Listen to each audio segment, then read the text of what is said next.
اليوم رح نعمل سيخ شاورما دجاج بالبيت، طيبة واقتصادية وبتمنى الكل يجربها.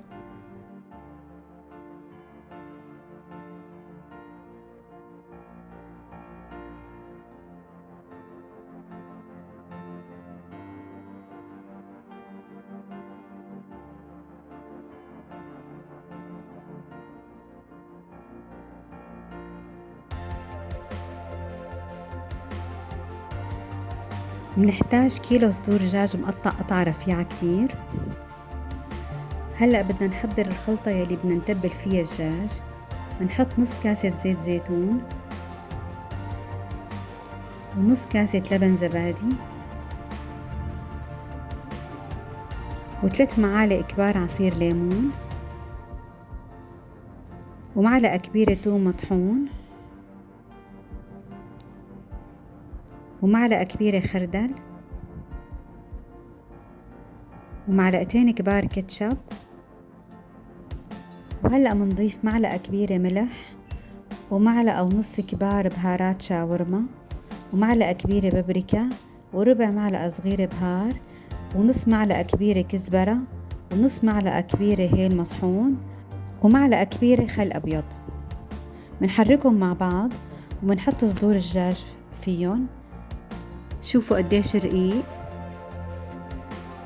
هلأ منحطهم ومنخلطهم منيح، منحركهم منيح ومنغطيهم بورق النايلون ومنتركهم بالبراد 3 ساعات أو ليلة كاملة بيكون أحسن.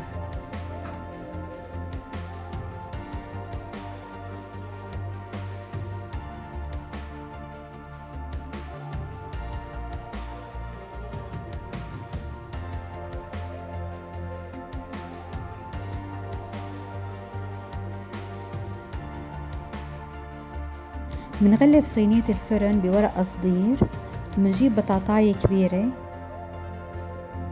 منشيل جزء منها مشان توقف على الصينية مثل ما شايفين ومنغلفها بورق القصدير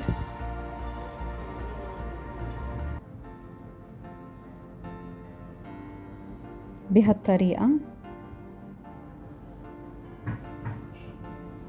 ومنجيب عواد خشبية 3 أعواد منشكن فيها مشان نشك فيها الدجاج. أنا هون الأعواد كانوا كتير رفاع فاضطريت حط 2 منثبت 3 على البطاطا بهالطريقة.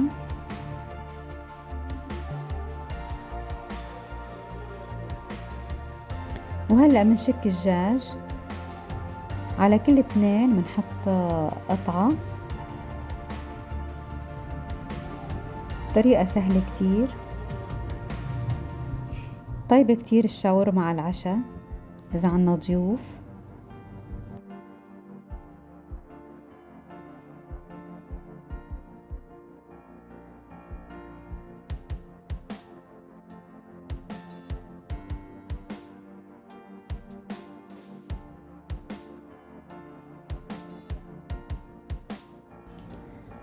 وبعد ما خلصنا الكمية كلها حطيت بكل نهاية سيخ بصلة.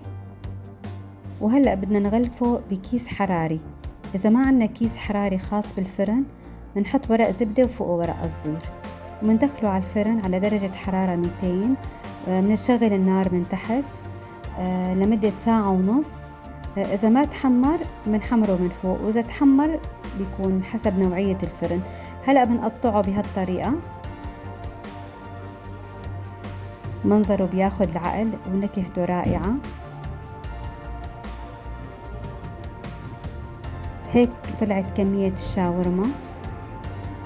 هلأ منجيب خبز صاج بنفرد عليه كريمة ثوم ومنحط الشاورما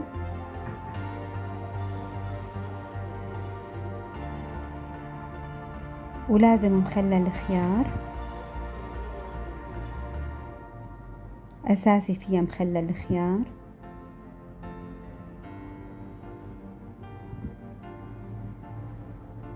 ومنلفها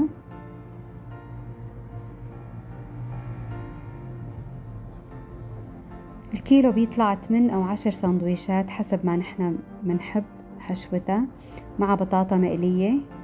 شوفوا البصل كمان مستوي ما أطيبه.